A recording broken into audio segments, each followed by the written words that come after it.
हमरा खातिर सच में एगो सौभाग्य की बात बटे कि रउआ सब ए लायक समझनी हमरा के, ये हमार सौभाग्य बाटे।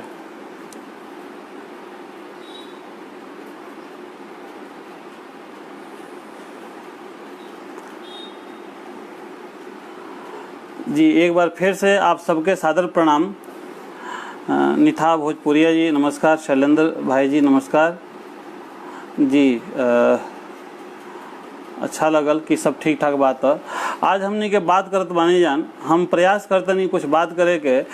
भोजपुरी साहित्य में एगो विधा, जैसे साहित्य के एगो विधा है, गद्य के एगो विधा है जना के कथेतर विधा कहल जाला। कथेतर विधा मतलब कथा के बाद, कहानी के बाद ही बहुत ऐसा विधा बाटे, जैसे संस्मरण बा, यात्रा वृत्तांत बाटे, जैसे रेखा चित्र बा, शब्द चित्र इत्यादि। तो ओमे संस्मरण ऐसा विधा बा जौन लिखायल तो ठीक ठाक बा भोजपुरी में, लेकिन ओकर यात्रा कैसन रहल बा, ओकर सफर कैसन रहल बा, एके थोड़ा सा जाने के हम प्रयास कैले बानी। और भाई राणा अवधूत जी के जब न्योता मिलल तो मन खुश हो गई, कहनी कि ठीक बाटे। तो आप सब श्रोतागण के सादर प्रणाम। देखी आज सौभाग्य के बात बा हमरा खातिर कि आज हम आपन शाहाबाद पेज पर आयल बानी। आपन शाहाबाद पेज के विषय में थोड़ा सा जितना हम जानता नहीं बतावे का प्रयास करब कि जैसे कि नाम से ही जाहिर बा कि पुराना शाहाबाद यानी भोजपुर, रोहतास, कैमूर और बक्सर जिला के रूप है। शाहाबाद के ये चारों जिला बिहार के राजनीतिक, सामाजिक, ऐतिहासिक, धार्मिक, सांस्कृतिक का उत्सव धार्मिकता के महत्वपूर्ण स्तंभ रखेला। सृजनशीलता जब बहुत देखल जाला। ये ऐसा क्षेत्र है कि हर तरह से उर्वरा भी बाटे। जंग आज़ादी से शुरुआती दिन में, अर्थात पहला स्वतंत्रता संग्राम के अगर बात कइल जाओ, गदर के बात कइल जाओ, तो मनो ये जिला के बहुत महत्वपूर्ण भूमिका रहल बा। इतने ना तरक्की, देश के तरक्की में ये जिला अपन जितना मतलब कुबत बाटे, कुबत भर योगदान दहले बाटे। एजा के भूमि जहाँ तक हमारा पता बा, रोहतास के भूमि जैसे बाउल ऑफ राइस, चावल के धान के कटोरा अगर छत्तीसगढ़ के कहल जाला तो उसे कम बिहार के छत्तीसगढ़ और रोहतास जिला के कहल जाला। बड़ा बहुत ही उपजाऊ एजा के मिट्टी बाटे। और ये सामाजिक सांस्कृतिक सरोकार के दृष्टि से भी शाहाबाद की भूमिका कम नहीं है।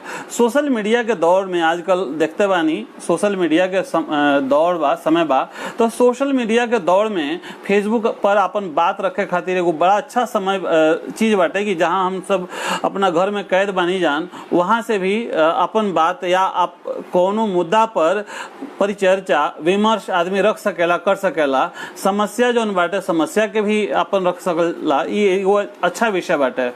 तो फेसबुक या और ही कोनो भी सोशल मीडिया के इस सकारात्मक रूप बाटे जौन आज ये कोरोना काल के लॉकडाउन में देखे के मिलता। आपन शाहाबाद पेज पर यही तरह के कुछ उत्सव धर्मी लोग जुड़ल बाटे आ यही तरह के कुछ प्रयास करता। ये लोग के फिर से हम प्रणाम करता नहीं। जैसे देखी ये पेज पर हमरा के न्योतले प्रिय भाई राणा अवधूत जी बेसिकली वो 8वीं अनुसूची में भोजपुरी के मान्यता खातिर एगो अलग तरह से प्रयास करता रहे।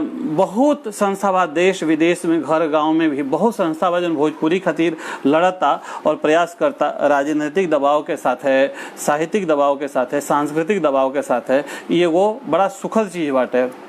राणा अवधूत जी अभी जहाँ तक हमारा पता बा कि BHU में यहाँ के पत्रकारिता से रिसर्च करता नहीं। 2012 में यहाँ के दिल्ली विश्वविद्यालय से स्नातकोत्तर के पत्रकारिता से 2012 में वीर कुंवर विश्वविद्यालय से यहाँ के भोजपुरी में गोल्ड मेडलिस्ट हैं। तो वहाँ के टीम बाटे जैसे शैलेंद्र भाई वगैरह, शैलेंद्र सुमन सर इत्यादि, ये सब मिल के एगो प्रयास करता अपन शाहाबाद के। तो हम तो जे भी दर्शक बाटे, जे भी पेज से जुड़ल बाटे, वो सबसे हम आग्रह करब कि ऐसा चीज के, ऐसा का प्रयास के जरूर सराहे के चाहिए और सहयोग करे के चाहिए। जे भी बाटे हम चाहब कि वो पेज के लाइक करे, पेज से जुड़े। और यही बीच में बड़ भाई हमारे बड़का भैया जेपी द्विवेदी जी भी जुड़ गए बानी, वहाँ के भी प्रेम मिलता, आशीर्वाद मिलता।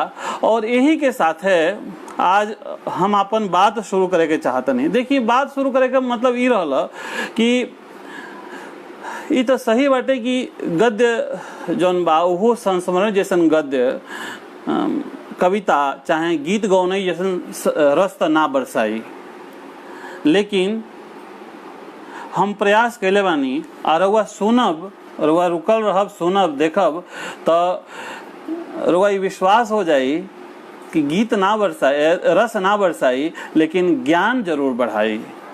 ये हमारा अपन कोनो घमंड नहीं कहत, प्रयास कहता कि नया चीज पर एगो प्रयास बाटे बात रखे के।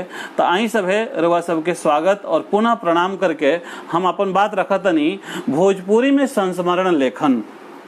देखी, जब कौनो लेखक अपना निजी अनुभव के याद करके कोनो मनई, घटना, वस्तु चाहे क्रियाकलाप के बहाने लिखेला तो वो पाठक के मन से जुड़ जाला। इस सच्चाई बाटे, ये लेखकीय गुण है।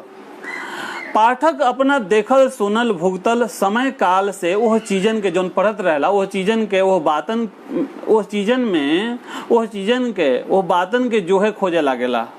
संस्मरण एगो ऐसन के विधा है जौना के पढ़ के पाठक लेखक के लेखनी से एगो रिश्ता जोड़ ले, एकात्म हो जाले।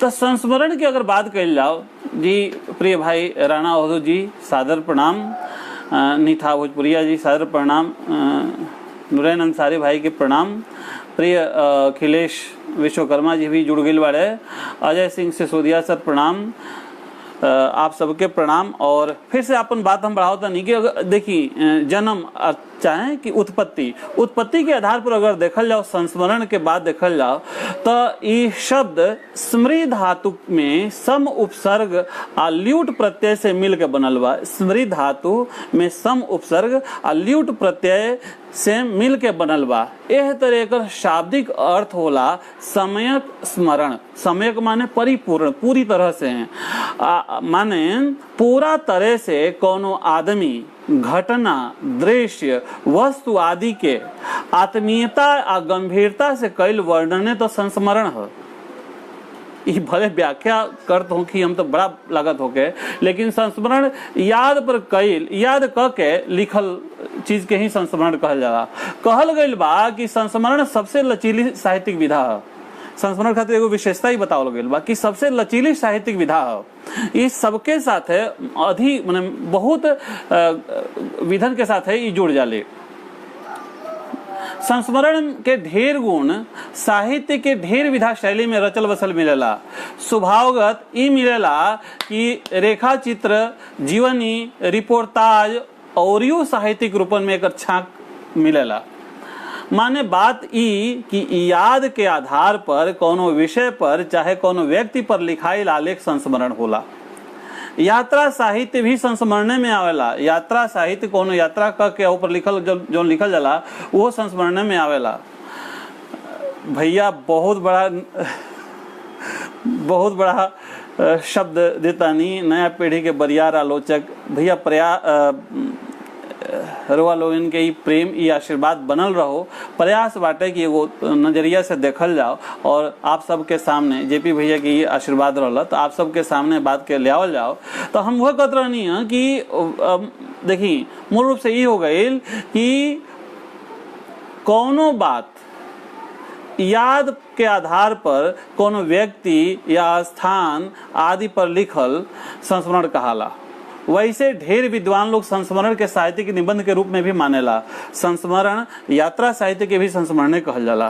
तो एके दो तरह से देखला की जरूरत नहीं है। देखिए अब जब ये विषय पर हम सोचने की कुछ अपन बात कहे तब दो चार किताब पढ़े वढ़े के मन कैलस, पढ़नी भी जोहनी भी। तो ओमे किताब के साथे साथे आजकल इंटरनेट भी बहुत बड़ा सुविधा बाटे। हम विकिपीडिया पर भी गए रहनी तो विकिपीडिया के मानी तो अब हिंदी के हम हिंदी संस्मरण के साथ आवत नहीं हम भोजपुरी संस्मरण पर। तो विकिपीडिया के मानी तो हिंदी में संस्मरण के साहित्यिक रूप लिखे के प्रचलन आधुनिक काल में पश्चिमी प्रभाव के कारण भइल। बाकी हिंदी साहित्य में संस्मरणात्मक आलेख के भरपूर विकास भइल, खूब विकास भइल। हिंदी में पहलका संस्मरणात्मक आलेख 1905 में महावीर प्रसाद द्विवेदी जी के अनुमोदन का अंत अतीत स्मृति मिलेला। ओकरा बाद 1907 में काशी प्रसाद जायसवाल जी के इंग्लैंड के देहात में बनारस महाराज का कुआं एक साथ सिलसिला शुरू हो गई। आज वहीजा हम वैसे बात करे आइल बानी भोजपुरी संस्मरण लेखन पर, तो हम वही पर जोड़ वही पर हम कहब, वही पर केंद्रित रहब। भैया सतीश कुमार त्रिपाठी सर के भी स्वागत बाटे, सादर प्रणाम बाटे। तो देखल जाओ जहाँ तक की बात रहुए कि भोजपुरी में संस्मरण लेखन के, तो ए पर हम अपन बात कहे के प्रयास करब। बात कहे के पहले ही बता दी कि सही में हम अपना अल्प ज्ञान के ये समझता नहीं कि साहित्य के सूरज के सामने दिया देखावल भइल, लेकिन बस एगो प्रयास बाटे।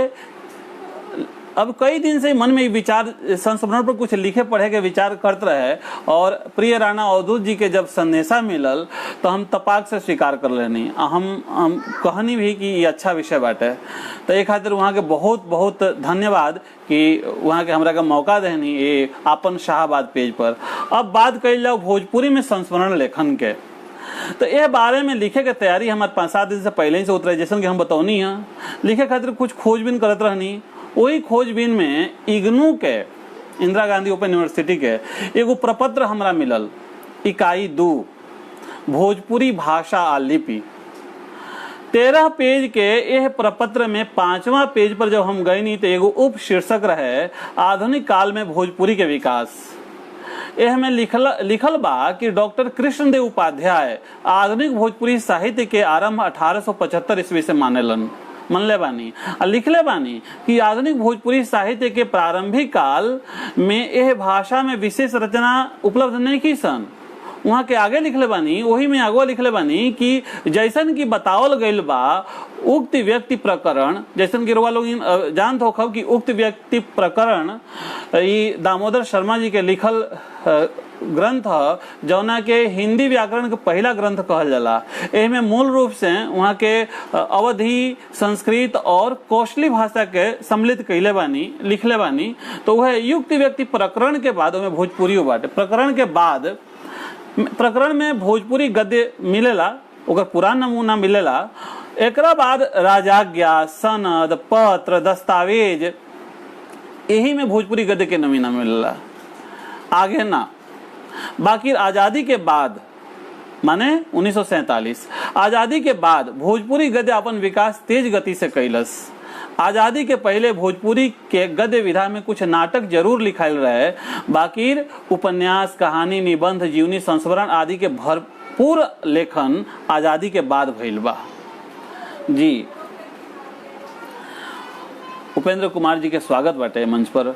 प्रिय डबल पांडे जी के स्वागत बाटे, उनके आशीर्वाद हमारे अनुज हमें यह से देखी। ये हम कहिए कि मतलब 1947 से अगर भोजपुरी गद्य के कहल जाओ तो 1947 से एक बढ़िया विकास भइल, और यह से ये सिद्ध होता कि भोजपुरी भाषा में के इतिहास जब कहल जाला कि भोजपुरी भाषा के इतिहास लगभग 10,000 वर्ष पुरान बटे, और 10,000 वर्ष पुरान के इतिहास में गद्य के विकास 1947 में होता। इहो एगो सोचे वाला बात बा। ओह के संस्मरण जैसन सरस आ मन लुभावनो विधा बा जौना के विकास 1947 के बाद होता। एकरा बाद हम अपन ज्ञान बढ़ावे खातिर हमारा नजर में इस भाई केहू के कुछ लगे, लेकिन हम अपना नजर के बात करतनी। अपन ज्ञान बढ़ावे खातिर हम अपना नजर में, हमारा नजर में जीवंत भोजपुरी के जीवंत इंसाइक्लोपीडिया आदरणीय डॉक्टर ब्रजभूषण मिश्र जी से हम बात कहनी। बाद में वहाँ के बतौनी कि डॉक्टर जयकांत सिंह जय सर के किताब एगो बाटे भोजपुरी गद्य साहित्य स्वरूप सामग्री समालोचना, वहाँ के चर्चा भइल। वो किताब में जय सर कथेतर भोजपुरी गद्यन में के चर्चा करत में फीचर, शब्द चित्र, संस्मरण आदि के चर्चा कैले बानी। बातें में भोजपुरी के संस्मरण लेखक के जतरा के बारे में पता चलल कि शुरुआती दौर के बात कल जाओ तो पंडित गणेश चौबे जी उहे के बतौनी, ब्रह्मभूषण चाचा जी बतौनी कि पंडित गणेश चौबे जी के किताब बाटे भोजपुरी प्रकाशन के 100 बरिस में वहाँ के संस्मरण और जीवन वृत्त नाम के एगो खंड बनौले बानी, जौना में ओह घड़ी माने 1983 में वो किताब आई रहे शायद। तो 1983 में 8 गो किताबन के चर्चा कैले बानी, 8 गो संस्मरण के किताबन के चर्चा कैले बानी। जीरादेई के सदासत, आश्रम दत्त, राधा मोहन राकेश के बाद जौन की राजेंद्र प्रसाद पर केंद्रित बा। गांधी यात्रा 1969 में निकलल, जौना में गांधी जी से संबंधित कविता चाहे उनकर चंपारण सत्याग्रह पर संस्मरण शामिल बा। आजादी के हलचल उमादत्त शर्मा जी के ई किताब है, एहमे स्वतंत्रता के संस्मरण के रूप में प्रस्तुत कल गई बा। गया से प्रकाशित होखे वाला नवकल्प में आचार्य महेंद्र शास्त्री से जुड़ल कई गो संस्मरण छपल बा। देवरिया से छपल सदानंद स्मृति ग्रंथ ओहू में स्वामी जी के व्यक्तित्व से संबंधित संस्मरण बा। सन 1977 में संत कुमार जी के एगो किताब बाबू राजेंद्र प्रसाद पर आयल रहे, वो संस्मरणात्मक रहे। मोतिहारी के सावलिया बिकल जी के किताब अर्पण तर्पण बड़ा चर्चित किताब रहल बटे। अर्पण तर्पण में भोजपुरी के दिवंगत पुरोधा लोग पर संस्मरण बा। DN राय के यादन के खोह में भोजपुरी लोक कलाकार लोग पर केंद्रीय संस्मरण के किताब बटे।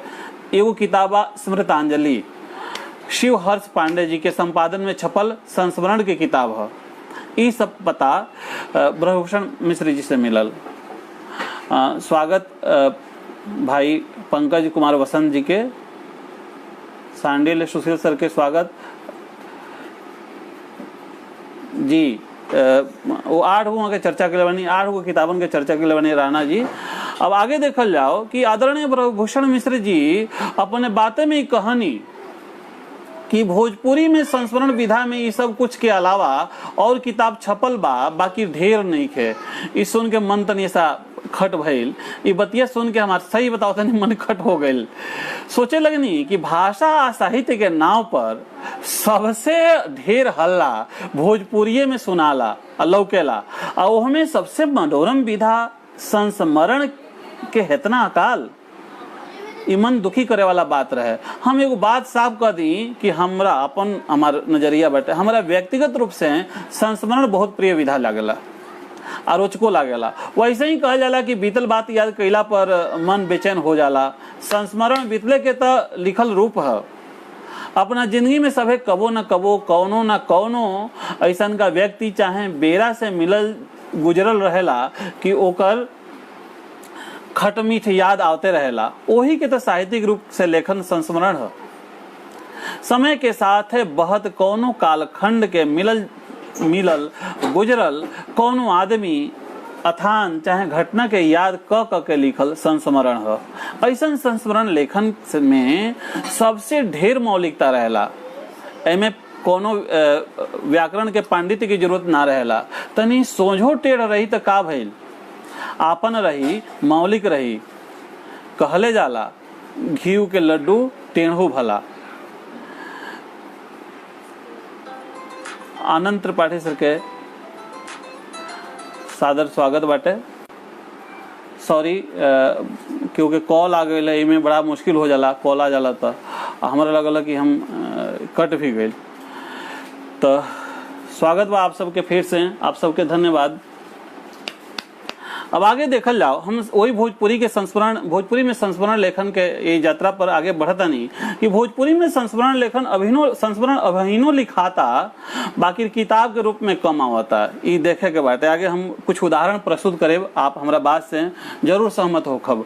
भोजपुरी के संस्मरण लेखन के गति मति या स्थिति के जाने खातिर हम आदरणीय प्रोफेसर अर्जुन तिवारी सर के भोजपुरी साहित्य के इतिहास देखे लगनी। हम लेके सथू बैठनी है यही के मारी। ये किताबवा बड़ा काम के किताब बटे, बड़ा काम के चीज बटे। वो किताब में पेज नंबर 387 में से संस्मरण के बारे में बतावल गइल बा। पन्ना पलटे लगनी तो मन तनी चाकर होखे लागल। सही बताओ तनी अच्छा लागल। वो हमें सबसे पहले जो प्रस्तुत करे की जो तरीका बाटे वो अच्छा लगल कि वो में सबसे पहले संस्मरण के कुछ उदाहरण दिहल बा, जैसे कि श्री रविंद्र श्रीवास्तव जुगानी जी के लिखल संस्मरण फिराक गोरखपुरी हमार बाबा के कुछ अंश बा। उनमें अगला संस्मरण गीत पुरुष पंडित हरिराम द्विवेदी जी के लिखल जन कवि रामजियावन दास बावला के प्रस्तुत कैल बा। ओकरा बाद के जो संस्मरण बा सूझबूझ के संपादक श्री कृपा शंकर प्रसाद के लिखल रेस के घोड़ा थथमल मैना अब ना बोली ई संस्मरण बा। जब हम अगला संस्मरण पढ़े लगनी तो सही बताओ तनी भाई जी मन भर गई। अगला पेजवा पर हमारे साहित्यिक गुरु डॉक्टर वेद प्रकाश पांडे जी के लिखल हमार सिराज भाई संस्मरण के चर्चा या कुछ अंश बा।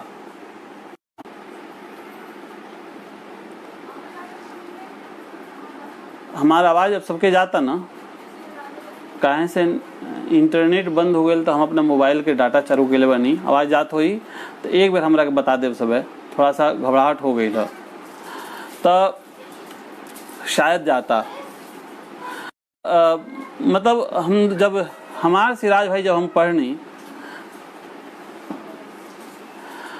भोजपुरी संगम मासिक पत्रिका से जुड़ल बानी भाई अजीत सिंह जी, सादर प्रणाम भाई जी, आपके स्वागत बाटे। बस प्रयास बाटे अपन बात रखे के और एगो ऐसा का विधा बाटे जौना पर सही बताओ तनी हमार अल्प खोज हो सकेला, लेकिन हमरा हमके कोनो लेख वगैरह ना मिलले पर साँच बात ही बाटे।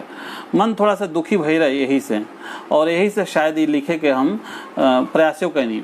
तो जब हम बात करते रहनी है कि जब डॉक्टर वेद प्रकाश पांडे सर के संस्मरण ऊपर हम पढ़नी हमार सिराज भाई तो मन बड़ा खुश भइल। ऐसे कि जनाब सिराज अहमद अंसारी जी से जी के नीच हमरो पर बरसल बाटे से और रही में श्री आर.डी.एन. श्रीवास्तव सर और डॉक्टर वेद प्रकाश पांडे सर के आशीर्वाद से वो सबके मार्गदर्शन से हम संवाद संस्था के संयोजन करी। वो संस्था द्वारा हर महीना के दूसरा शनिचर के गोष्ठी होके साहित्यिक गोष्ठी होके तो वो साहित्यिक गोष्ठी में और साहित्य से हमेशा प्रेम करी सिराज अहमद सर। आजू वहाँ के बानी और उम्र ज्यादा हो गई बाटे, लेकिन आज वहाँ के साहित्य से बहुत प्रेम करनी, बहुत वहाँ के शेर व शायरी सुनावे नहीं या सुने नहीं। और वो गोष्ठी के सौभाग्य रहल कि लगभग सब गोष्ठी में वहाँ के पहुँच के ओके उच्चता प्रदान करी। यह संस्मरण के पढ़ के थोड़ी देर हम थथम गईनी, सही बात बताओ तनी। वैसे ही संस्करण समकालीन भोजपुरी साहित्य जौन विश्व भोजपुरी सम्मेलन के मुख्य पत्रिका रहे, समकालीन भोजपुरी साहित्य के 2007 के अंक 27 में आयल रहे। इस 27वां अंक जौन रहे इस संस्मरण अंक रहे। यह बात के पता हमरा ना रहे, यह बात के पता हमरा डॉक्टर वेद प्रकाश पांडे सर से ही चलल। वहाँ के लगे ये अंक बाटे तो वहाँ से हम आग्रह कईनी और वहाँ से बताई कि ये अंक में और यो संस्मरण बा, ये बात खातिर वहाँ के हमरा के 16 पेज फोटो खींच के भेज देनी, जो हमरा खातिर एगो थाती हो गई और बहुत कुछ मिलल।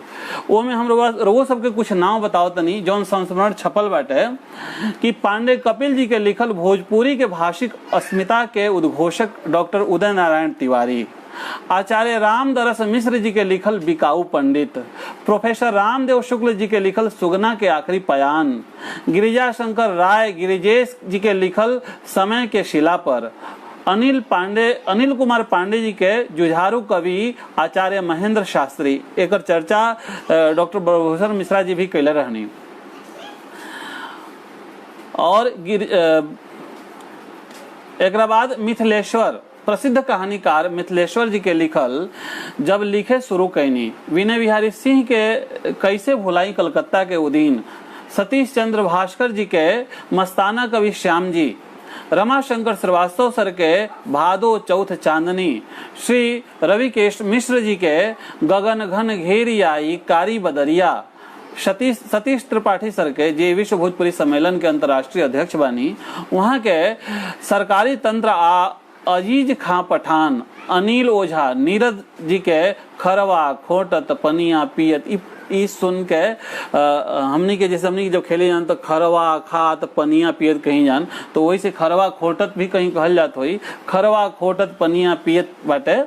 भगवती प्रसाद द्विवेदी जी के भिखारी ठाकुर के जन्म भूमि, पद्म भूषण विंदेश्वर पाठक जी के सुलभ आंदोलन के कहानी, पंडित हरिराम द्विवेदी जी के जिंदगी के उत्साह में के कवि कैलाश गौतम, वहाँ के दो गो संस्मरण मिल गए लिखल। और वही में छपल बाटे आगा हूँ कि प्रसिद्ध कथाकार, भोजपुरी के प्रसिद्ध कथाकार कृष्ण कुमार सर के लिखल लइकाई के मैल आ माई के गईल के अलावा प्रेम प्रकाश पांडे जी के मम्मा के बुझौल, अनिरुद्ध त्रिपाठी अशिष जी के साक्षात तुलसी से भेंट, रविंद्र श्रीवास्तव जुगानी जी के जौन पहले चर्चा भई रहा भोजपुरी साहित्य के इतिहास में कि फिराक गोरखपुरी हमार बब्बा, वो छपल रहल, जगन्नाथ त्रिपाठी जी के जिंदगी का पुरनका पन्ना, सुनील शरीन के युवा नीति वाला उदीन आ सुरेश त्रिपाठी के हमके राजा से का काम, ई संस्मरण ओ अंग के शोभा रहल। अब ई संस्मरण भोजपुरी के थाती बाटे, भोजपुरी में संस्मरण लेखन के थाती बाटे जी। प्रभात वर्णवाल जी के स्वागत बाटे जी। सर प्रयास राणा जी, यह प्रयास रहल कि कुछ जौन दबल होके ओके ले जाओ। और डॉक्टर रेखा रानी शर्मा जी के आयल बाटे के बहुत बढ़िया जानकारी देते बने जी, प्रणाम और धन्यवाद। प्रयास बाटे कि हम प्रयास कैले बानी कि कुछ बात रखल जाओ जौन शायद दबल बाटे समय के गर्त में। देखिए इतना संस्मरण के जानकारी मिल गई हमके खाली एगो अंक से, समकालीन भोजपुरी साहित्य के अंक से, इतने ना आगहू बहुत बात बाटे, हम धीरे धीरे बताओ तनी।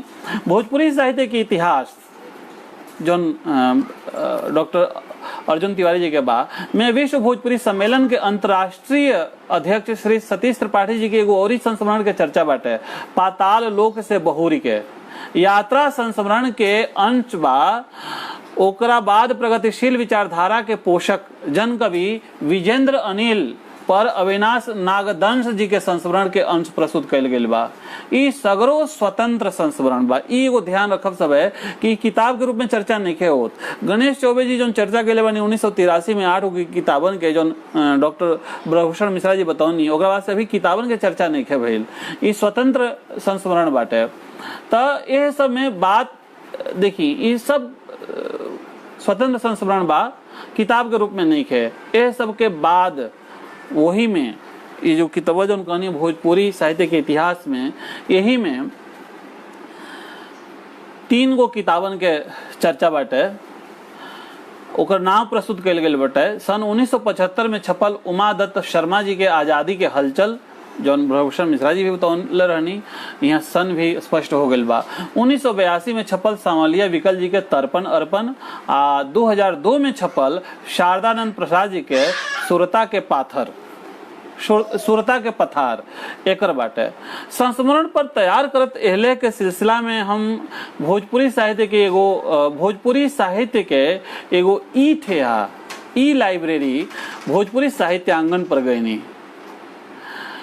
ओइजा जब गईनी, वो वेबसाइट पर गईनी, तो वहां जाके मन तनी स्थिर हो गई। सही बताओ तनी आपसे, ओइजा हमके संस्मरण के 5 गो किताब मिलल।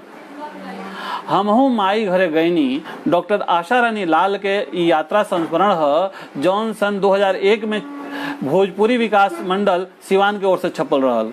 सन 2013 में पांडे कपिल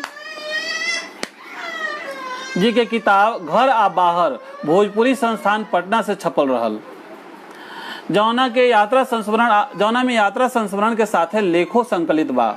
पड़ाव डॉक्टर प्रभुनाथ सिंह के लिखल भोजपुरी कहानी संस्मरण आ ललित निबंधन के ही संकलन है। एकर प्रकाशन 2004 में विश्व भोजपुरी सम्मेलन दिल्ली इकाई से भइल रहल।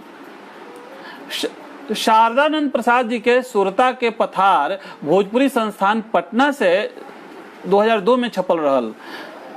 राजीव रंजन सिंह हिमांशु जी के संस्मरण पंचदर्शन, जौना में यात्रा कथा बाटे, सन 2002 में छपल रहल। जैसन कि पहलू कहल बा कि यात्रा साहित्य संस्मरणे में आवेला। एकर कारण हमरा ई लागेला कि इहो तो यादे पर स्मरणे करके लिखाला। भोजपुरी में संस्मरण लेखन के जाने खातिर समकालीन भोजपुरी साहित्य के 32वां अंक मिलल, जौन यात्रा विशेषांक रहे। बड़ा अच्छा लागल हमके, सही बताओ तनी। ई सन 2014 में छपल रहल। देखी पढ़ी के अच्छा लागल। ओहिमे भोजपुरी के समृद्ध साहित्यकार लोग के रचना पढ़े के मिलल। जी खुशबू चौहान जी के स्वागत बाटे। जे भी भैया सादर प्रणाम। अरुण कुमार पांडे सर बहुत बहुत धन्यवाद। ये प्रयास बाटे। वरुण बहुत बहुत धन्यवाद। तो वो हम कहते रहनी है कि जब हम पढ़नी समकालीन भोजपुरी साहित्य के 32वां अंक मन गदगद हो गए। वो यात्रा विशेषांक रहल और वो 2014 में छपल रहल। देखी पढ़ के बहुत अच्छा लागल। ओमे सबसे भोजपुरी के समृद्ध से समृद्ध साहित्यकार लोग रचना पढ़े के मिलल। जैसे हम अपना गुरुजी के नाम लिए, डॉक्टर वेद प्रकाश पांडे जी के एगो संस्मरण बाटे राजस्थान में 10 दिन। एक अलावे पांडे कपिल जी के बाटे आगरा दर्शन। अंतर्राष्ट्रीय दीदी सरिता बुद्धू जी के बाटे हमार बिहार यात्रा चंपारण के पुकार। प्रोफेसर रामदेव शुक्ल जी के धरती या किसान के मन एके बा यहाँ से वहां ले। श्री बलराम पांडे जी के मॉरिशस सिंधु से बिंदु। आदरणीय भगवती प्रसाद द्विवेदी जी के गया आत्मा के मुकुति के धार्मिक पड़ाव। डॉक्टर रविकेश मिश्र सर के सातों बहनियन के देश। परिचय दास जी के भाषा के जीभ से चखत। सत्येंद्र त्रिपाठी जी के किन्नौर प्रांतर में 6 दिन। चंद्रदेव यादव जी के जहां पांव रुके वहीं पड़ाव। डॉक्टर प्रेमशिला शुक्ला जी के समुंदर जी यात्रा संस्मरण के अलावे अनिल ओझा नीरज जी के पूर्वा के यात्रा कथा। अनिरुद्ध त्रिपाठी अशेष जी के शहीदन के महातीर्थन में 7 दिन। आ सुरेश्वर त्रिपाठी जी के देवरिया ताल के रोमांचक यात्रा छपल बा। ये सब पढ़ के देख के सुन के बहुत अच्छा लगल हमरा। व्यक्तिगत रूप से हम अपन बात बतावता नहीं कहा हम एक भूखाइल रहनी, ये सब जोहत रहनी। इतना छानबीन के बाद इतने पौला पर मन तनी दुखी ई भइल कि बहुत कम बाटे। जौना कि कहल जाता कि 10,000 पुरान संस्कृति है, भाषा, तो में इतने अभी बहुत कम गिनती के बाटे, बहुत कम बा अगर गिनल जाओ तो। लेकिन ऐसे हैं कि ये सब इनमें अधिकांश स्वतंत्र लेख बा, स्वतंत्र संस्मरण बा, किताब के रूप में कम बटे। यही से याद पड़ल कि समकालीन भोजपुरी साहित्य के 18वां अंक में 18वां अंक वो आई रहे डॉक्टर संयोग से एजुके बाटे, ठीक बा। डॉक्टर विवेकी राय जी वहाँ के एगो अपन संस्मरण लिखले बानी। वहां के संस्मरण के नाम रहे का हो गए गांव के। रुआ से साच बताओ तनी कि वो पढ़ के मन इतना यही से वो याद है, लेकिन पढ़ के इतना मन के वो छोले रहे कि ओकरा बाद हमहू एगो अपन संस्मरण लिखले रहनी, हमारे गाँव बदल गइल बा। तो वो संस्मरण में विवेकी राय जी अपना गांव सोनवारी के याद करत लिखले रहनी। मन धीरे धीरे हरिहराए लागल। गाँवे गाँवे से ही भोजपुरी भाषा में पहलू संस्मरण लिखात रहल, आज वो लिखात बा। ये एगो विश्वास बनल। समय के साथ आज भोजपुरी के फलक ढेर बढ़ल बा। ये साच बात बा कि जितना फलक बढ़ल बा उतना भोजपुरी के कथेतर गद्य में के बढ़ंती नइखे भइल। इहो साच बाटे। नइखे भइल तो का बड़ा प्रसन्नता के बात ई बा कि अब होता, खूब लिखाता। हमार संस्मरण एगो तिरवनी इहो बा। सन 2012 में पहला बेर अजोरिया में, बाद में भोजपुरी पंचायत में छपल रहे। बरम बाबा हमार संस्मरण है, वो आखर में छपल रहल। आ सांस सांस में बांस भोजपुरी पंचायत, भोजपुरी संगम आ भोजपुरी साहित्य सरिता में छपल रहल। ऐसे ही भोजपुरी के काल्यई पत्रिका पाती के लगभग हर अंक में संस्मरण छपत रहेला। कुछ उदाहरण देखी, जैसे अंक 87। वहाँ अंक 87 में डॉक्टर रामदेव शुक्ल जी के एगो संस्मरण छपल बाटे, ऑक्सफोर्ड यूनिवर्सिटी में 1 दिन। ये यात्रा संस्मरण बा। अजय अनुराग जी के एगो बैंकर के डायरी ललित संस्मरण बा। पाती के अंक 90 में श्री आनंद दुबे जी के लिखल लूटल निमन ना हो, ई छपल बा। अंक 91-92 में 3 तरह के संस्मरण छपल बा। आनंद दुबे जी के एक आनंद दुबे जी के संस्मरण जौन बाटे कि यात्रा आ आस्था, ई यात्रा संस्मरण में एकर श्रेणी यात्रा संस्मरण बनावल गईल बा। एगो बाटे स्थान संस्मरण जौन में गुलरे शहजादी के एगो संस्मरण बा, संत कबीर आ चंपारण। सतवे संस्मरण के रूप में स्मरण शब्द दियल बा, स्मरण के रूप में आदरणीय डॉक्टर ब्रह्मभूषण मिश्र जी के लिखल पंडित गणेश चौबे भोजपुरी के सौंदर्य शास्त्री छपल बा। स्मरण पर लिखाइला के कारण हम एक संस्मरण के श्रेणी में रखे के धृष्टता करत बानी।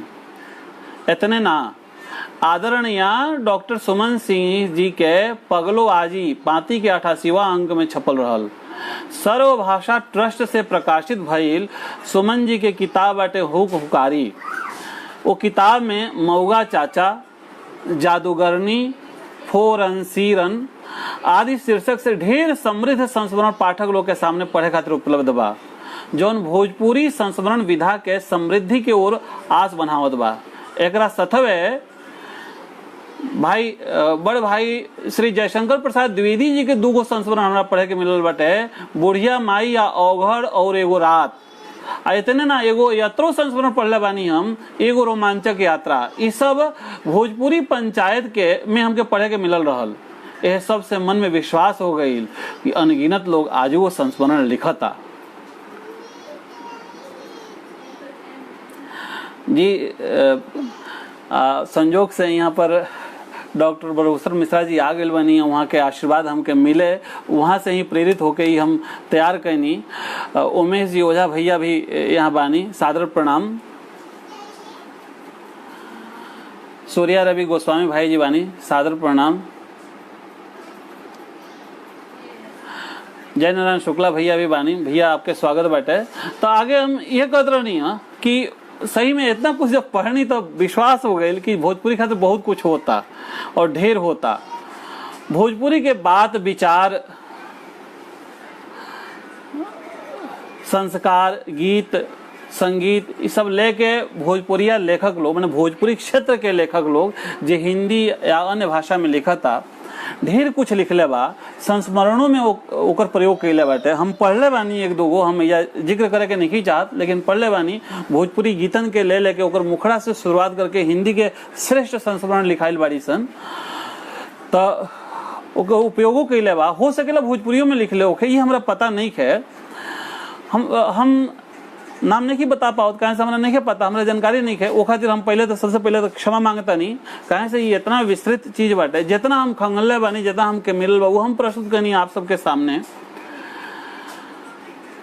और ऐसे बस ये एगो खुशी भइल कि पहले मन तनी दुखी रहे, लेकिन बाद में इतना जब देखत गई तो आह्लादित हो गई। हाँ, एमे एगो खटकल की अभी खाली स्वतंत्र रूप में ज्यादा संस्मरण बाटे, लेकिन विश्वास भइल कि आगहू होत रही, लिखात रही। रौरा सबसे हमार अंत में हम अब थोड़ी देर बाद अपन बात खत्म भी करे, तो रउआ सबसे हमारे बस ये एगो निहोरा बा, दसों नोह जोड़ के निहोरा बा। कहीं से रउआ सब साहित्य और भाषा खातिर काम करता नहीं, भोजपुरी के समृद्ध करे खातिर काम करता नहीं, तो बस ये भी देखता उसे एक एगो निहोरा बा कि मन में कोनो बीतल व्यक्ति, वस्तु, स्थान के याद जब आवे, ओकरा याद के भाव जब आवे, तब विधा ना समझ में आवे तो चुपचाप माई सरस्वती के गोड़ लागी, लेखनी उठाई और लिखल शुरू कर दी। और लेखनी से असली मौलिक चीज निकली, आ भोजपुरी साहित्य के संस्मरण के थाती समृद्ध करी। यह हमार बात रहला। अब